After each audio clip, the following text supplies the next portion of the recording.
Have you ever watched your entire life get erased in a single moment, while the people who were supposed to love you the most sat there like it was nothing?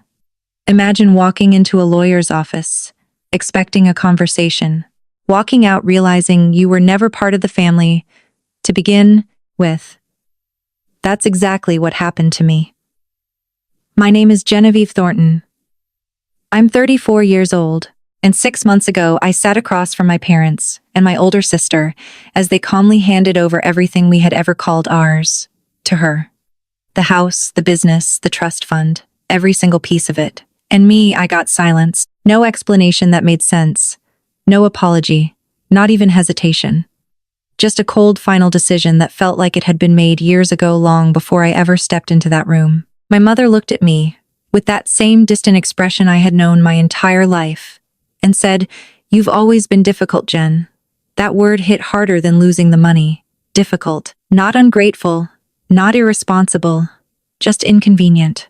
Like I was a problem they had finally decided to solve. My sister didn't argue. She didn't even look surprised. She just smiled small and controlled, like someone who had been waiting for this moment and didn't want to ruin it by showing too much emotion. And the lawyer, he said nothing. He just sat there flipping through papers as if what was happening was completely normal. Maybe to him it was. To me, it felt like watching my place in the world disappear in real time.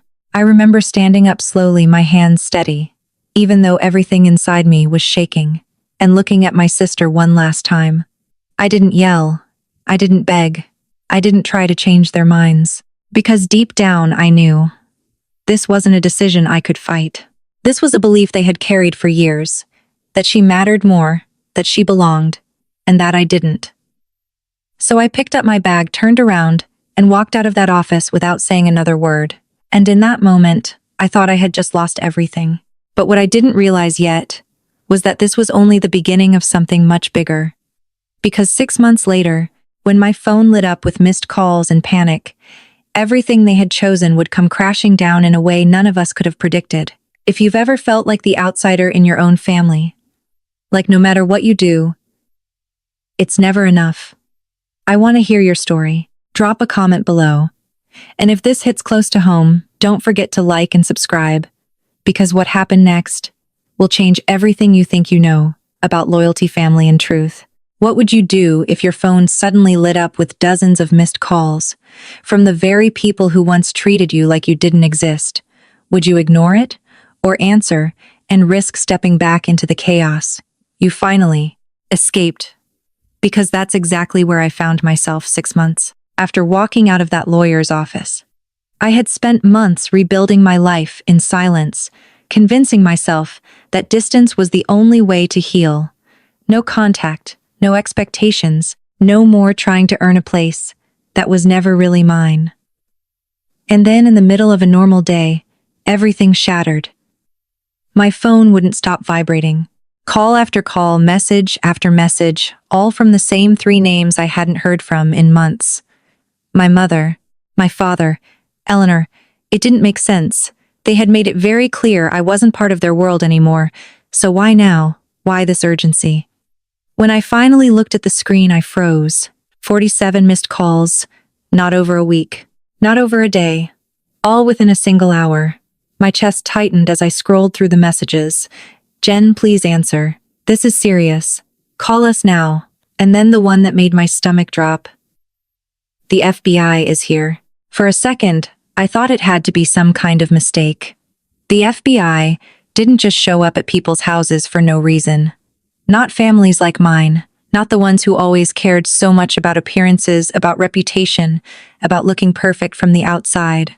But the panic in their messages felt real, raw, desperate in a way I had never seen before.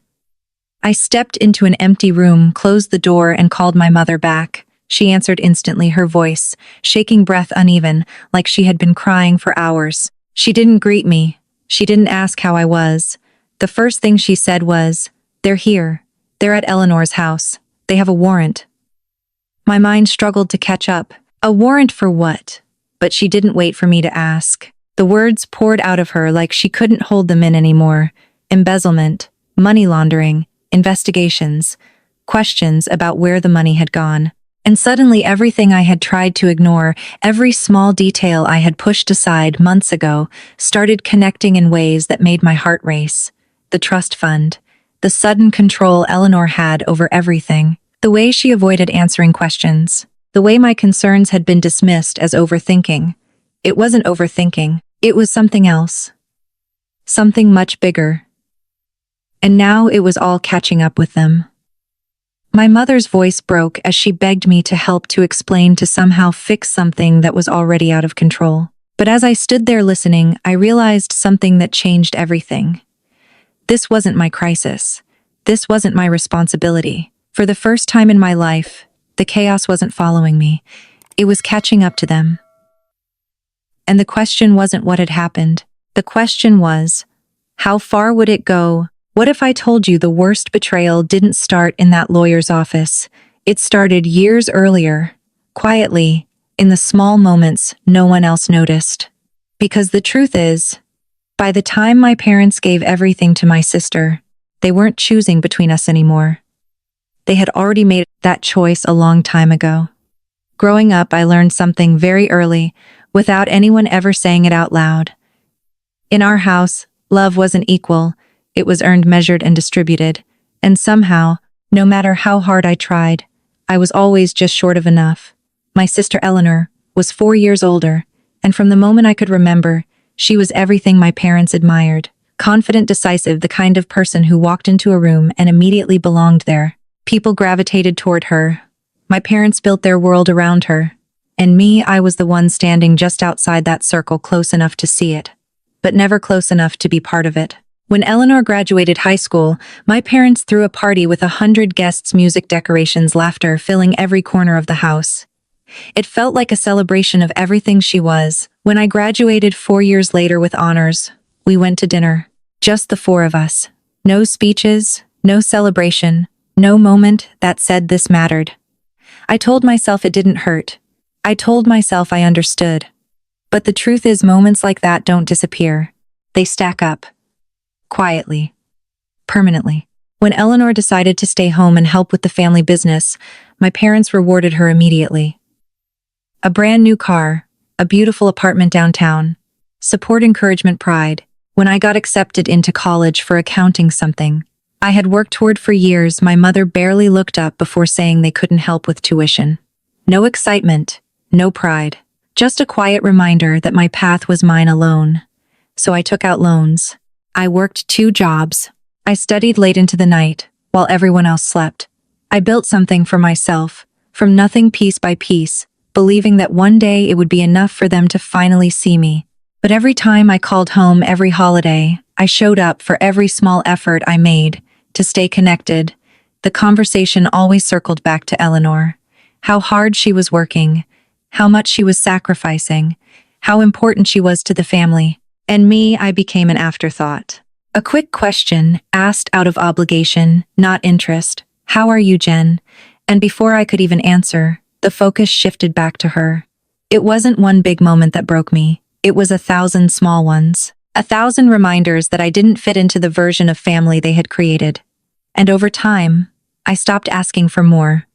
I stopped expecting fairness. I stopped believing that if I just tried harder, things would change. Because deep down, I already knew the truth. I wasn't the one they had chosen.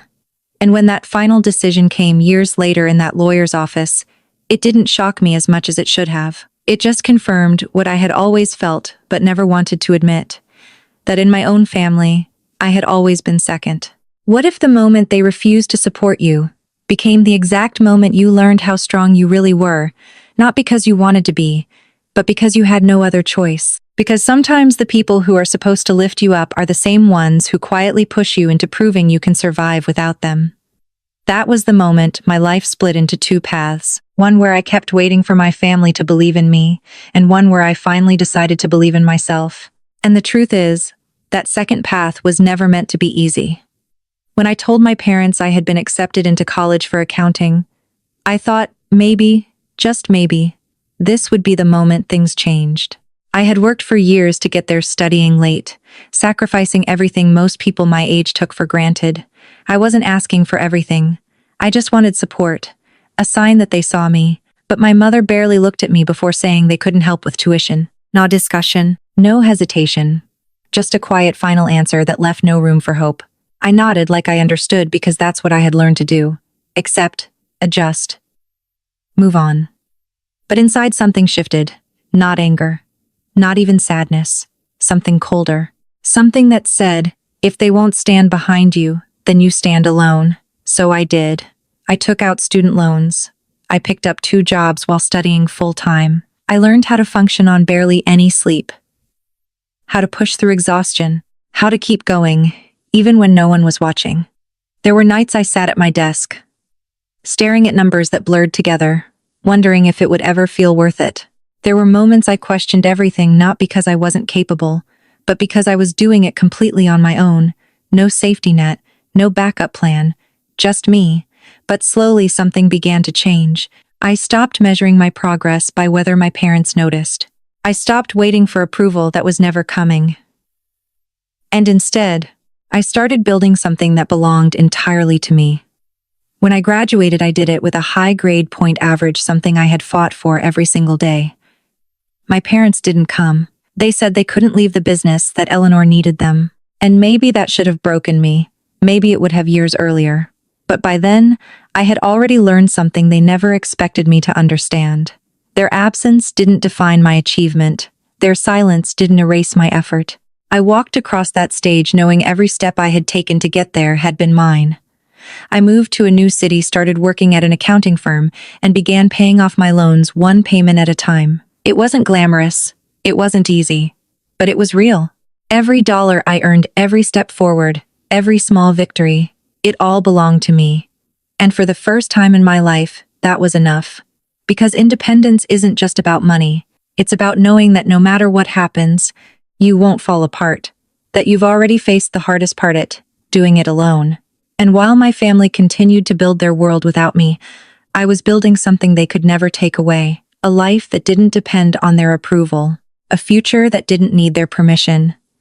And even though I didn't realize it at the time, that was the moment everything truly began to change. What hurts more than being ignored is being remembered only when it's convenient. Not hated, not rejected outright, just quietly pushed to the side over and over again until you start questioning if you were ever important at all. Because sometimes the most painful kind of favoritism isn't loud or obvious. It's subtle, repetitive, and constant. And in my family, it was always the same pattern. No matter what was happening in my life, no matter how hard I worked or how far I came, everything always led back to one person, Eleanor. I could call home after weeks of not speaking, rehearsing what I wanted to say, hoping maybe this time the conversation would feel different. Maybe this time my mother would ask about my work, my life, my struggles. Maybe this time I wouldn't feel like an afterthought. But it never changed. The moment she picked up the phone, before I could even finish saying hello, her first question was always the same. How's Eleanor? Not, how are you? Not, how have you been? Just Eleanor. Always Eleanor. And I would answer, because what else was I supposed to do? I would tell her that I didn't know, that I hadn't spoken to her, that I was busy. And then, almost like an obligation, my mother would ask, and you? How are you, Jen? But by then, it didn't feel like a real question. It felt like something she had to say to keep the conversation balanced, not something she genuinely wanted to know. I would say I was fine, because explaining anything more felt pointless. The conversation would always drift back to my sister. How hard she was working at the family business. How much pressure she was under. How important she was to keeping everything running. It didn't matter that I was working full-time, building my career, paying off loans on my own. None of that carried the same weight. Because in their world, staying close meant more than succeeding on your own. Sacrifice meant more than independence. And Eleanor had chosen them. I had chosen something else. That was the difference that defined everything. Every holiday felt the same. I would spend money I barely had on flights, rearrange my schedule, show up hoping to feel like part of something. And every time I was reminded in small, quiet ways that I wasn't. Conversations happening around me, not with me. Decisions made without me. Jokes I wasn't part of. Plans I hadn't been told about. It wasn't cruelty in the way people imagine. No shouting, no dramatic confrontations. Just a constant underlying message that I didn't quite belong, that I was there, but not really included. Over time, you start to adapt. You stop expecting too much. You learn how to sit in silence without trying to fill it. You convince yourself that this is just how things are, that maybe you're the one who's too sensitive, too demanding, too difficult. That word again. Difficult. It followed me everywhere, shaping how they saw me, and slowly, how I saw myself. But the truth was, I wasn't difficult. I was just the only one who noticed the imbalance, the only one who questioned it. And in a family that depended on everything staying exactly the same, that made me the problem. So they leaned into what was easier. Eleanor was predictable. She stayed. She didn't challenge them. She fit perfectly into the life they had built. And me, I was the one who stepped outside of it, the one who didn't follow the script, the one who made them uncomfortable simply by being different. And instead of trying to understand that, they chose to center everything around her, again and again, until it became normal, until it became truth, until even I started to believe it, that I was secondary, that I mattered less. And by the time I realized how deeply that belief had taken root, it had already shaped every relationship we had. What if the moment you tried to protect your family was the exact moment they decided you were the problem, not because you were wrong, but because you were the only one willing to see what everyone else was ignoring? Because sometimes truth doesn't get rejected for being false, it gets rejected for being inconvenient. And that was the moment everything shifted for me. It started with something small, a phone call from my mother, her voice tense, almost panicked, asking if I could come home for the weekend to help with taxes. "You're an accountant, Jen," she said, like it was the first time my skills had ever mattered. For a second, I hesitated, not because I didn't want to help, but because I knew how these things usually ended. Still, I said yes, because no matter how distant things had become a part of me, still wanted to believe I could be useful to them. That maybe this time things would be different. I paid for my own flight, rearranged my schedule, and sat at the same kitchen table I had grown up at, surrounded by receipts, spreadsheets, and scattered financial records. At first, it felt almost normal, like I was finally being included in something that mattered. But then I started noticing things that didn't make sense, numbers that didn't line up, entries that felt vague. And then I saw it. A series of large cash withdrawals over the past year, adding up to nearly $80,000. No clear documentation, no invoices, just handwritten notes, labeled miscellaneous expenses. My stomach tightened. This wasn't a small mistake. This was something that could trigger serious legal consequences if anyone looked closely. I took a deep breath and found my mother in the living room. I kept my voice calm, careful, not to sound accusatory. I asked where the money had gone, explaining that if the authorities ever reviewed their records, they would need proper documentation. Her reaction was immediate. Not concern, not curiosity, defensive, cold. Like I had crossed a line I wasn't supposed to see. Before she could answer, Eleanor walked in arms, crossed eyes sharp. "Are you seriously going through our private finances?" she snapped. I tried to explain. I reminded her that I had been asked to help, that this wasn't about judgment, it was about protection. But she didn't hear any of that. To her, I wasn't helping. I was interfering, questioning, creating problems where none existed. My mother backed her up almost instantly. The same pattern, the same alignment. "This is why we don't ask you for help," she said. "You always find problems. You make everything complicated." Complicated. That word again. As if reality itself was something I had invented just to make their lives harder. I felt something inside me go quiet in that moment. Not anger, not frustration, just clarity. I closed the laptop slowly and said, "I was just trying to protect you." But it didn't matter. The conversation was already over before it began. In their eyes, the problem wasn't the missing money. It was me noticing it. I flew back the next morning without bringing it up again. I told myself it wasn't my responsibility, that I had done what I could. But deep down, I knew something was wrong. Not just with the numbers, but with the way they chose to ignore them. And sometimes, the most dangerous decisions aren't the ones people make in the open. They're the ones they refuse to acknowledge at all. Looking back now, that moment feels different, not like a failure, but like a warning. A quiet signal that something much bigger was already unfolding beneath the surface. And the truth is, I could have pushed harder. I could have insisted, argued, demanded answers. But would it have changed anything? Or would it have just made them push me away even faster? I still don't know. But I do know this. The truth doesn't disappear just because people refuse to see it. It waits. It builds. And eventually it comes back in ways no one can control. If you've ever tried to warn someone and got shut down for it, I want to hear your story. Drop a comment below. And if this hit you, don't forget to like and subscribe. Because what happened next proved that ignoring the truth doesn't protect you.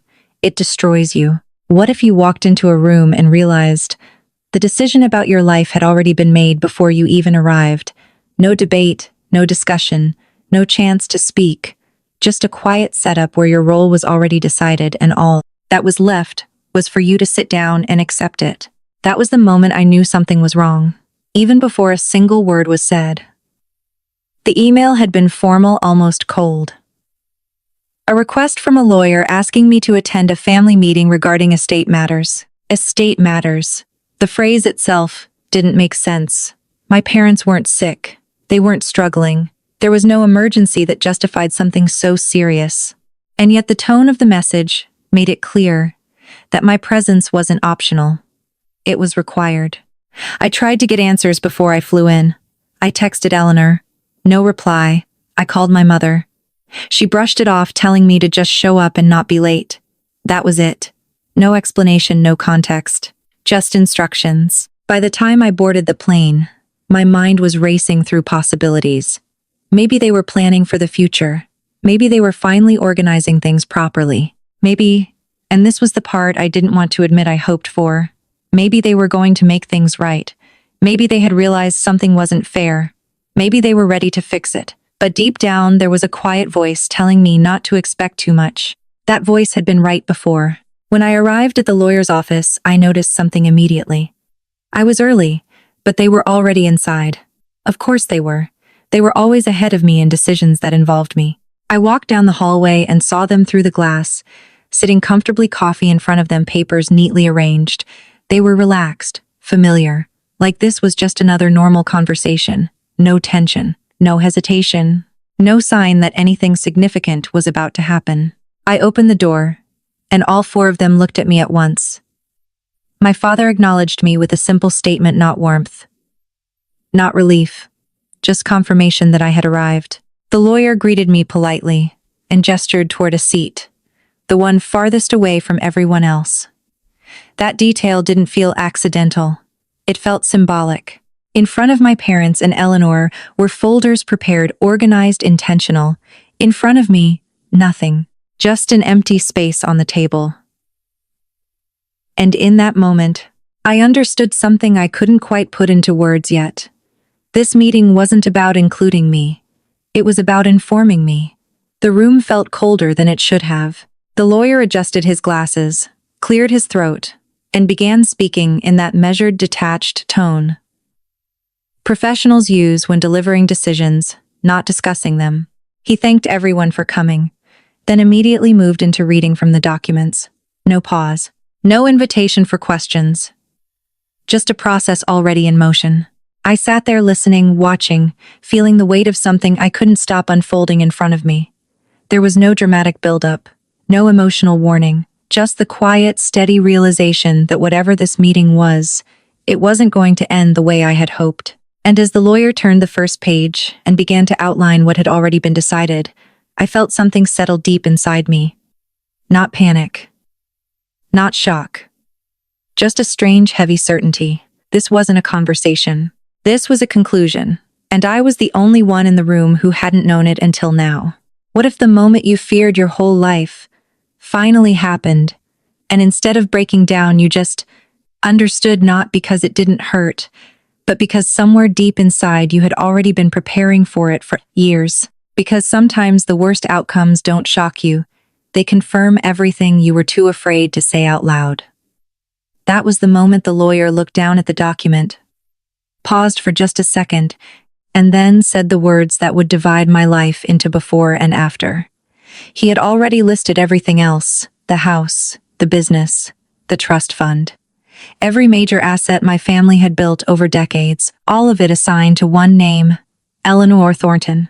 I sat there gripping the edge of the table, waiting for the part where my name would be mentioned. Waiting for balance, for fairness, for something that made sense. But when he finally reached my section, his tone didn't change. His expression didn't shift. He simply read it, as if it were just another line. For Genevieve Thornton, no assets have been designated at this time. That was it. No explanation. No elaboration. Just a sentence that erased my place in everything my family owned.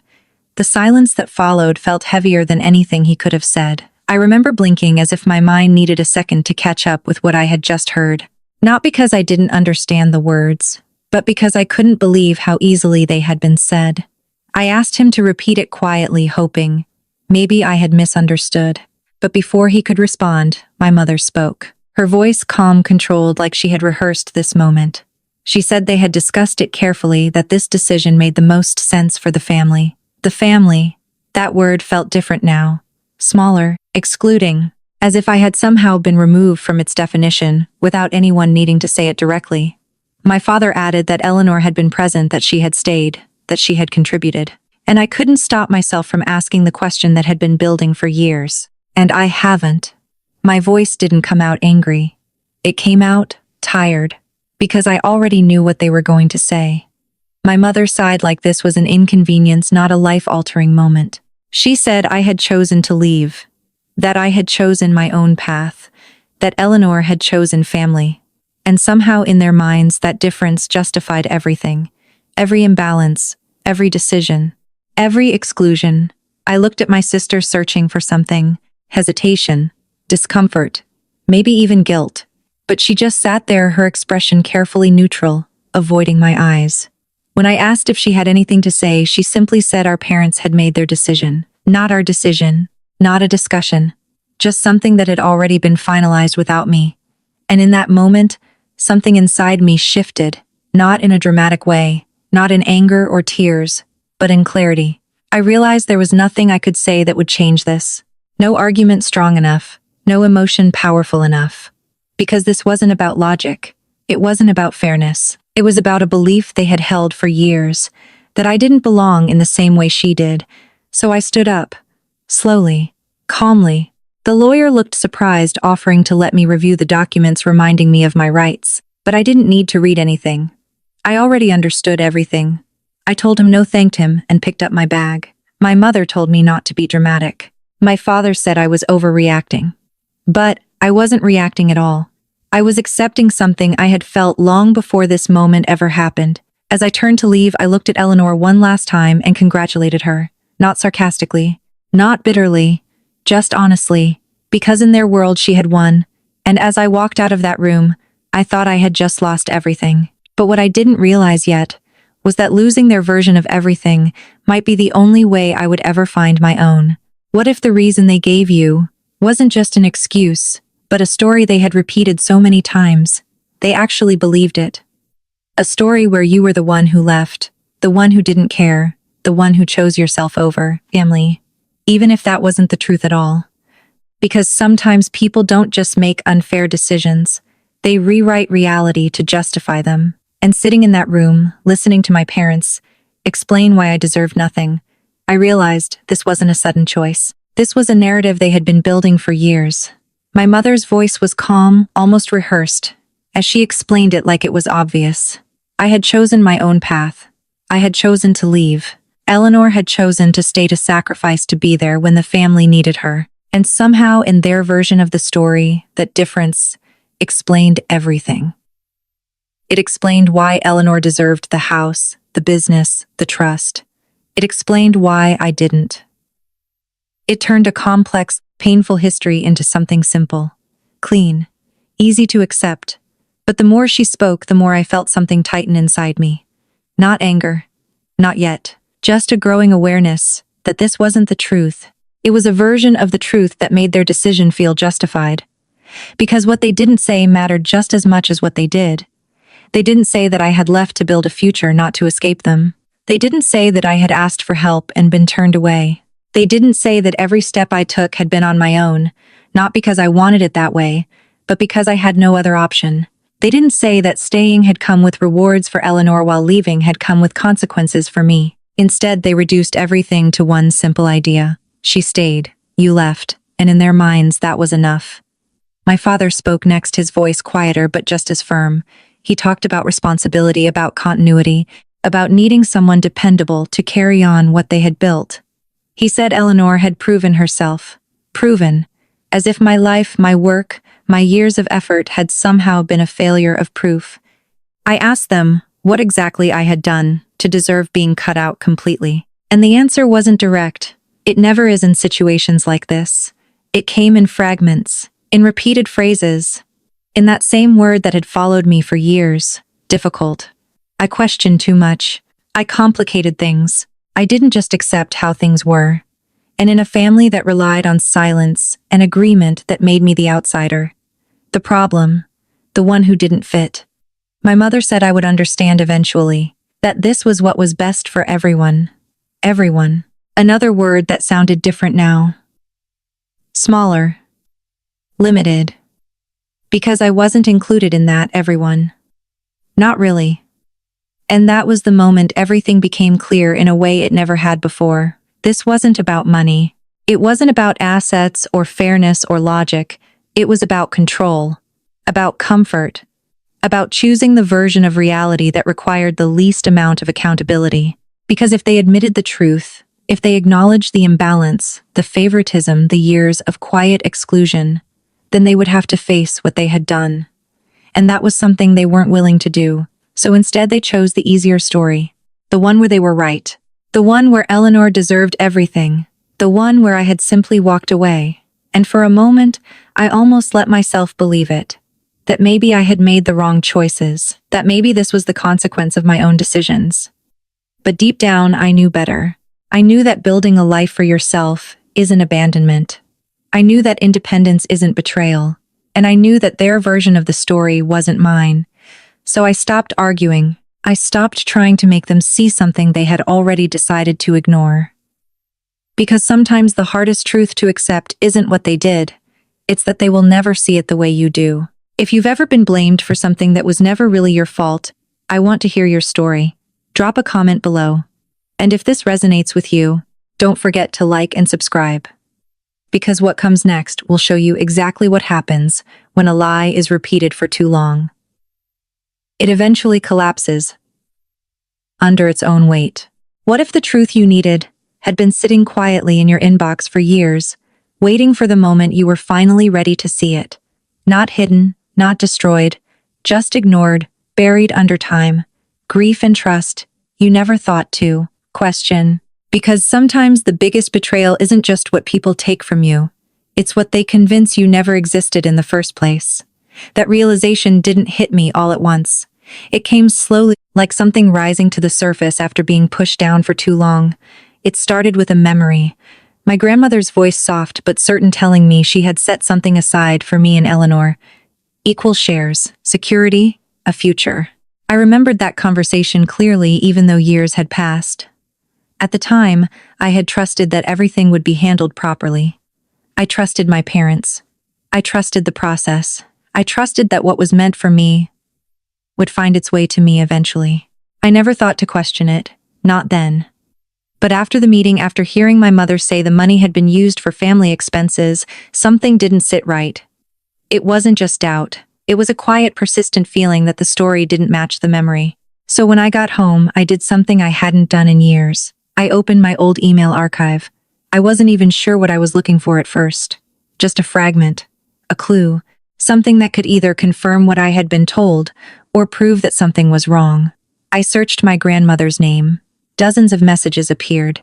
Old conversations, photos, small pieces of a life that felt far away now. And then I saw it. An email from an estate attorney sent shortly after her funeral. I almost didn't open it. Part of me didn't want to. Because opening it meant confronting something I wasn't sure I was ready to face. But I clicked anyway. The document attached was long, detailed, full of legal language I had once studied, but never expected to apply to my own life. I scrolled slowly, my eyes moving faster than my mind could process, until I found the section that mattered, the trust, the amount. $500,000, divided equally between my sister and me, $250,000 each. Clear, specific, not open to interpretation, not flexible, not conditional. It was all there in writing, exactly as I remembered. My hands went still on the keyboard. I read it again and again, each time hoping somehow it would change, that I had misunderstood something. But it didn't. The truth was simple. The money had been meant for both of us, equally. And I had never received a single dollar. Not a transfer. Not a check. Not even a conversation explaining where it had gone. For years, I had accepted the silence as normal. I had trusted that if something had been wrong, someone would have told me. But no one had. Instead, I had been given a different story. One that was easier to accept. One that required me not to ask questions. And I had believed it. Because trusting your family feels natural until it doesn't. I printed the document and held it in my hands, feeling the weight of something that wasn't just financial. It was proof. Not just of what I had lost, but of what had been taken. Quietly, intentionally, and for the first time, I allowed myself to fully see it. This wasn't a misunderstanding. This wasn't a mistake. This was a choice. A decision made without me, about something that had always been mine. And that realization changed everything. Not because of the money itself, but because it forced me to confront something much harder to accept. That the people I had trusted to protect me had chosen not to. And once you see that kind of truth, you can't unsee it. What if the moment you finally uncover the truth is also the moment you realize how long you've been living a lie? Not because you chose to ignore it, but because you trusted the people who were supposed to protect you. And that trust is exactly what made it possible for everything to go unnoticed for so long. That's what hit me. As I sat there staring at the document, the words blurring together even though they were perfectly clear. The will didn't leave room for interpretation. It wasn't vague. It wasn't open-ended. It was precise, deliberate, undeniable. The money had been set aside. The instructions had been given. The timeline had been established. Everything was supposed to happen within a specific period after my grandmother passed away. And yet, none of it had reached me. Not a single step of that process had included me. For a long time, I had believed that silence meant everything was handled. That no news was good news.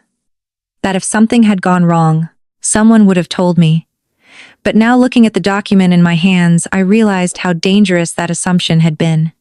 Because silence doesn't always mean nothing is happening. Sometimes it means everything is happening, just without you. I leaned back in my chair trying to process what this meant, not just legally but personally.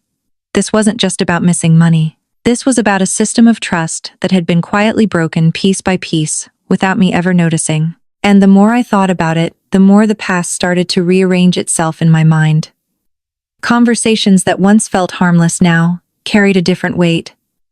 The way my mother dismissed my questions, the way Eleanor avoided details, the way every concern I raised was turned back on me, framed as overthinking, as negativity, as unnecessary complication. It hadn't been random. It hadn't been coincidence. It had been control. Not loud, obvious control, but subtle, consistent, effective. The kind that doesn't draw attention because it doesn't need to. I realized then that the truth hadn't just been hidden from me. It had been managed, carefully, intentionally over time. And what hurt the most wasn't just the act itself. It was the realization that no one had ever planned to tell me. Not later. Not when things settled. Not when it was easier. Never. I had been written out of something that had my name on it. And the expectation was that I would simply continue living my life as if nothing had changed. As if nothing had been taken. As if nothing had been wrong in the first place. I looked back at the document again, tracing the lines with my eyes, grounding myself in something that couldn't be altered or denied. Because for the first time, I wasn't relying on memory or interpretation. I was looking at proof. And proof has a way of cutting through doubt in a way nothing else can. It doesn't argue. It doesn't persuade. It simply exists. And once you see it, you can't go back to not knowing. That was the moment I understood that this wasn't something I could ignore anymore. Not because I wanted conflict. Not because I was seeking justice in some dramatic, emotional way. but because the truth had already changed the foundation of everything, and pretending otherwise would only mean continuing to live inside a version of reality that wasn't real. So I made a decision, not impulsive, not emotional, but necessary. I would stop questioning whether I had misunderstood something. I would stop giving the benefit of the doubt where it clearly no longer applied, and I would start asking the questions that should have been asked years ago, because the truth had finally surfaced. And the only thing left to decide was what I was going to do with it.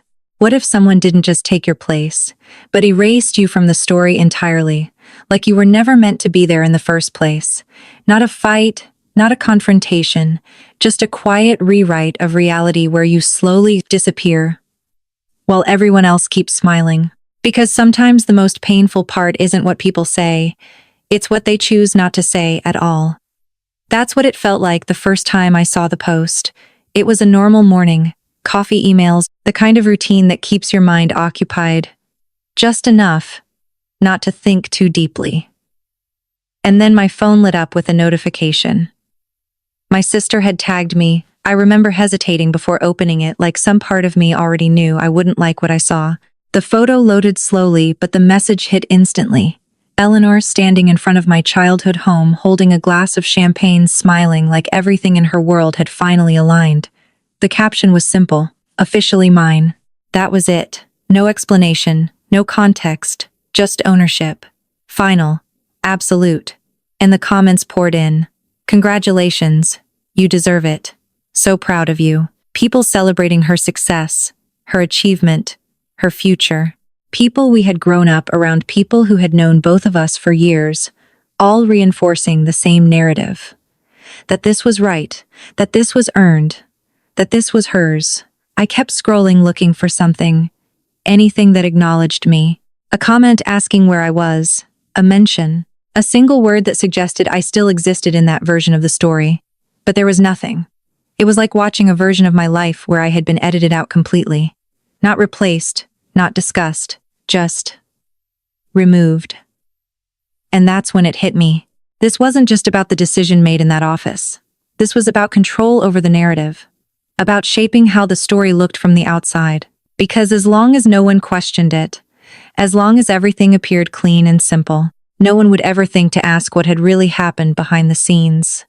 Over the next few days, the posts kept coming. Photos of her new office, updates about the business, smiling pictures with our parents, captions filled with gratitude and pride, each one carefully crafted, each one reinforcing the same message. This is how it's supposed to be. And every time I found myself looking for the same thing, a sign that I mattered, a hint that I hadn't been completely erased. But it never came. Even when someone asked about me, even when a distant relative commented wondering why I wasn't there, the response was simple. She's busy. That was it. Not invited, not included, just unavailable. A convenient explanation that required no further questions. And what hurt the most wasn't the lie itself. It was how easy it was, how naturally it fit into the story they were telling. Because to everyone watching from the outside, it made sense. Of course I wasn't there. Of course she was the one celebrating. It aligned perfectly with the narrative they had already accepted. She stayed. I left. She built. I moved on. Simple, clean, complete. But the truth was messier. The truth was uncomfortable. And the truth didn't show up in photos or captions, so it didn't exist, at least not to anyone who wasn't looking for it. I didn't comment. I didn't react. I didn't try to correct anything. Because I realized something in that moment that changed how I saw everything. People don't just believe what they see. They believe what they expect to see. And in their minds, this version of the story already made sense. Trying to change it wouldn't just require truth. It would require them to question everything they had already accepted. And most people don't do that. So I did the only thing I could. I took screenshots. Not for revenge. Not to prove anything to anyone else, but for myself, as a reminder that what I had experienced was real, even if no one else acknowledged it. Because when someone rewrites your story, without you, the only thing you can hold on to is your own memory of the truth, and sometimes that's the only thing that keeps you from disappearing completely. What would you do if the same person who took everything from you came back asking for help like nothing had happened? Not an apology, not accountability, just a request as if the past could be ignored because it was inconvenient to remember. Because sometimes people don't just rewrite the story, they expect you to play along with it. That call came out of nowhere. It was a normal morning. I was at my desk, focused, steady, living the life I had built, piece by piece, without them. And then my phone lit up with a name I hadn't seen in months. Eleanor. For a second, I just stared at it. No message, no warning. Just a call like the silence between us had never existed. I almost didn't answer. Part of me wanted to let it ring to keep the distance I had fought so hard to create. But another part of me, the part that had spent years hoping things could be different, pressed accept. Her voice sounded lighter than I expected, casual, almost awkward, like she wasn't sure how to start. She asked how I was, made small talk that felt forced, unnecessary. And then she got to the point. The house needed repairs. The roof was leaking. She needed money. $15,000. She said it quickly, like saying it faster would make it easier to accept. Like it was a temporary thing, something she'd pay back in a few months. For a moment, I didn't even respond. Not because I didn't understand, but because I did. Completely. She had everything. The house, the business, the trust fund. And yet somehow she was calling me, the one who had been left with nothing, asking for help. I asked the only question that made sense. Why couldn't she use her own money? That's when the story shifted. Her tone changed. The confidence slipped. She said the money was tied up. Investments. Opportunities. Things that weren't liquid right now. It was vague. Careful. Avoiding details the same way she always had. And suddenly, all those moments from before came back. The missing records. The unexplained withdrawals. The way every concern had been dismissed. This wasn't new. This was a continuation of something that had already been happening for a long time. I pressed a little more, asking what kind of investments. She didn't answer directly. Said it wasn't my concern. But it was my concern. Because part of that money had always been mine. She reminded me we were sisters, that family helps each other, that this was urgent, important, necessary. The same words people use when they want something without having to explain why. And that's when I realized something that changed everything about that conversation. This wasn't about the roof. It wasn't about urgency. It was about access. About reaching for the closest solution when everything else had started to fall apart. And for the first time, that solution was me. The same person who had been excluded, dismissed, labeled as difficult. Now suddenly I was useful again. Not as family, not as someone who mattered, but as a resource. And that clarity made the decision easier than I expected. I told her I couldn't help. Not harshly, not emotionally, just directly. She didn't take it well. The tone shifted again, this time sharper, defensive. She called me selfish. Said I had always been like this. The same narrative, the same labels, as if saying them again would somehow make them true. But something inside me had changed. Those words didn't land the way they used to. They didn't define me anymore. They just revealed her. I ended the call without arguing, without explaining further, because I understood something I hadn't fully accepted before. Helping her wouldn't fix anything. It would only pull me back into a system that had already decided I didn't belong. And I wasn't going back. If you've ever had someone come back into your life only when they needed something, I want to hear your story. Drop a comment below. And if this resonated with you, don't forget to like and subscribe. Because what happened next proved that sometimes the moment you say no is the moment everything starts to fall apart. What if the truth didn't just come out, but came back with proof so undeniable that no one could hide from it anymore? Not rumors, not suspicions, but facts, records, and a legal trail that connected everything you had been trying to ignore. Because sometimes the moment you stop chasing answers is the moment the answers start chasing you. That's exactly how it happened. The call didn't come from my family this time. It came from someone who had no reason to lie, no emotional stake, no need to protect anyone. An estate attorney, my grandmother's attorney, the same one who had drafted the will I had just read. Her voice was calm, professional, but there was something beneath it, urgency, precision, the kind of tone that doesn't leave room for misunderstanding. She asked me a simple question. Had I ever received my share of the trust fund? I already knew the answer, but saying it out loud made it feel more real. No, not once, not ever. There was a pause on the line, the kind that carries weight. Then she began explaining. According to the official records, the full amount had been transferred years ago. Not split, not distributed. Transferred into a single account, controlled by my father, with clear legal instructions that it be divided equally between both granddaughters within a specific time frame. That time frame had passed years ago, and yet nothing had been given to me. My heart didn't race. It didn't drop. It just settled, like something I had already suspected was finally being confirmed in a way that couldn't be dismissed. But then she said something that changed everything. There had been irregular activity, not just delays, not just mismanagement, irregularities, large withdrawals, transfers to unfamiliar accounts, patterns that didn't align with normal financial behavior, the kind of patterns that don't just raise questions, they trigger investigations. And suddenly, everything I had seen months earlier made sense in a way that felt almost inevitable. The missing documentation, the defensive reactions, the refusal to explain. It wasn't confusion. It wasn't oversight. It was something much more serious, something that had been building quietly layer by layer until it reached a point where it could no longer stay hidden. She explained that legally what had happened wasn't just unfair. It could be classified as misappropriation, a misuse of funds that were never meant to be controlled or redirected in the first place. And hearing that word, misappropriation, shifted something inside me. Because for the first time, this wasn't just a personal story. It wasn't just about family dynamics or emotional hurt.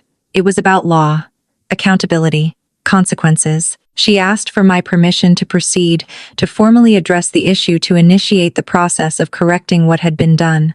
And in that moment, I realized I wasn't just uncovering the past.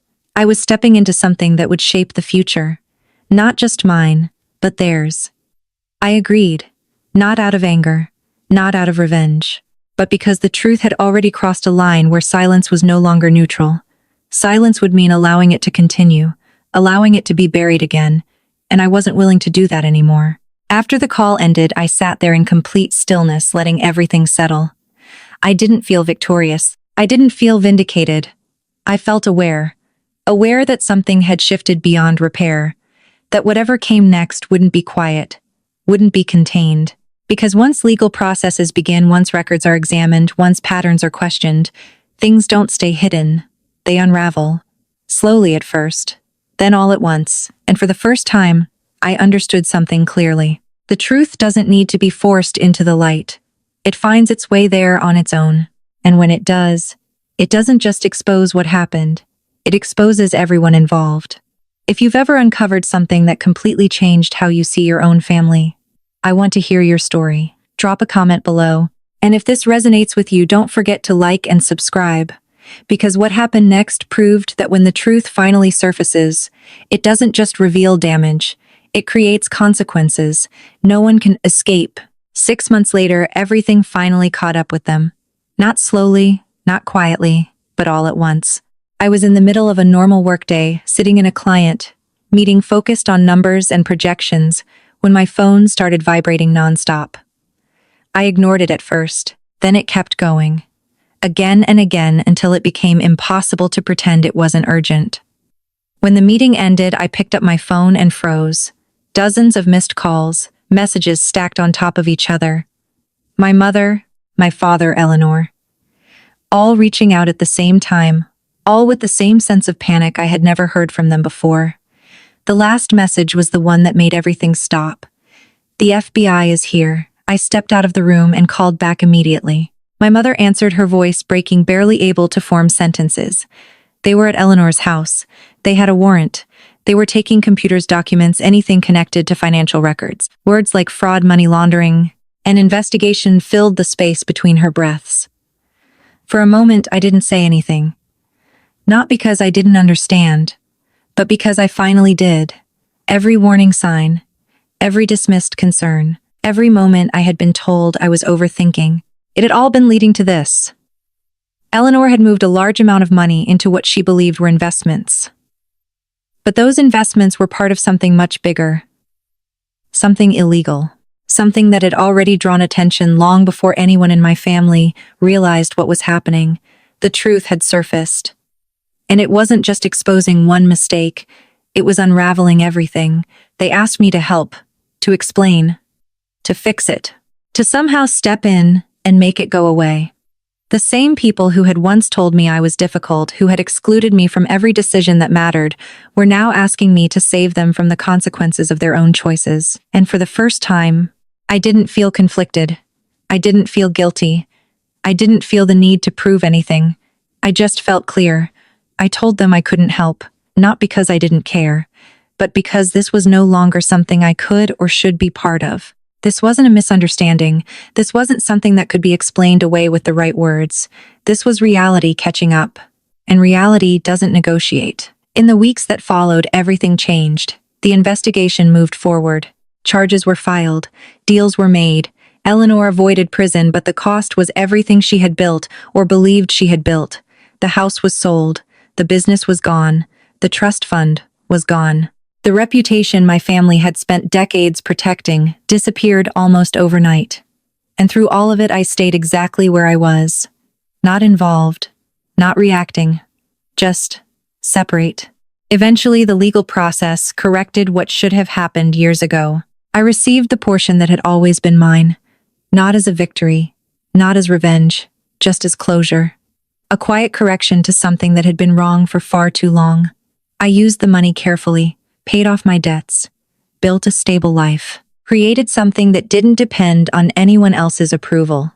And for the first time, I understood something I had been searching for my entire life. Peace doesn't come from being chosen by others. It comes from choosing yourself. I didn't get an apology. I didn't get acknowledgement. My family never admitted what they had done, but I didn't need them to anymore. Because the truth had already done what it needed to do. It exposed everything. It ended what needed to end. And it gave me something I had never had before: freedom. If there's one thing I want you to take from this story, it's this. Boundaries are not betrayal. Walking away is not weakness. And choosing yourself is not selfish. It's necessary. If you've ever had to choose between staying silent and protecting your peace, I want to hear your story. Drop a comment below. And if this meant something to you, don't forget to like and subscribe, because sometimes the end of one story is the beginning of the life you were always meant to live.